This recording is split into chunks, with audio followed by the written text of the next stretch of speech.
Kita nyo yung ugat, ayan o. Ayan mga kabukas yung ugat. Oh.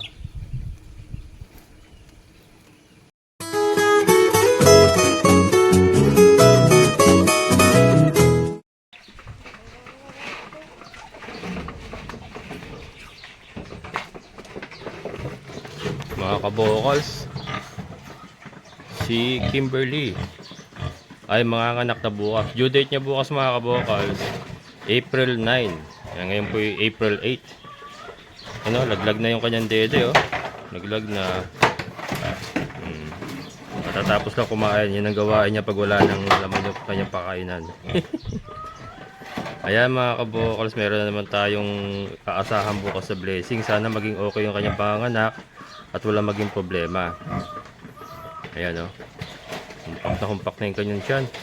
Maliligo pa yan mamaya at napakainit. Paliliguan pa natin yan mamaya sila. Si Kimberly. Ito yung mga anak nilang dalawa ni Trisha. Ito si Trisha. Diyan tayo kukuha ng mga pamalit natin na inahin. Yan. Mag-ano tayo, magpipili na tayo ng mga gandang babae. Kung ilan ang mapili natin, yun ang kukunin natin. Tapos ano, yun nga, nasa plano naman po kasi yung ating pag-expand. Ayan. Ayan si Trisha. Bait yan eh. Ang bait yung bebe kong yan eh. No? Bait yan eh. No? Mataas yung kanyang balibo. Mataas. Mamaya liligo bebe ko. Nililigo ang bebe ko mamaya na. Ito 2 weeks ang kanila interval. So bukas April 9. After 2 weeks si Trisha naman ang manganak. Yan, dalawa sila yan. Dalawa silang buntis. Ang ganda ni Trisha. Ang gumanda si Trisha mga kabukals. Nalala ko si Basha. Si Basha. Si Basha ni disgrasya. Hindi si ano pala, si Osang. Si Osang mga kabukals. Ang kanyang kamuka. Yung ating pinakaunang native pig sa old area. Si Osang. Ayan.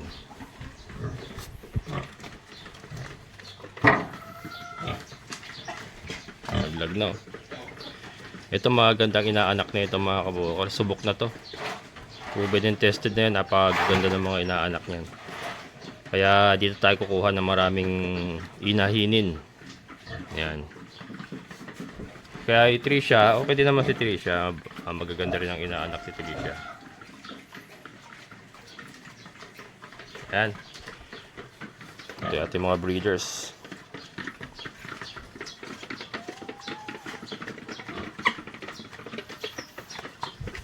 Yan, si Kanor mga kabukals. Ang ama ng lahat. Ang ama ng lahat. So far so good yung ating mga ulang.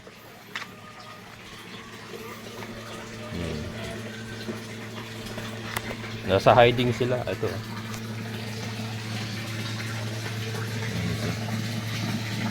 Ito nyo ba?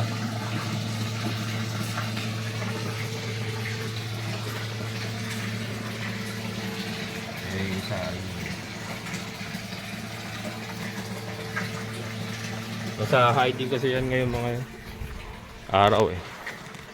Yung ating patola, gaganda na. Maganda na tayo mga kabukals. Lalagay na natin ito mamayang hapon sa ating aquaponics kasi may dahon na yun. And nakita nyo ba yung ugat mga kabukals? Ayun, yung ugat bumababa na. Kaya kailangan mailipat ko na ito. Ayun, nag-umpisa na lumabas eh.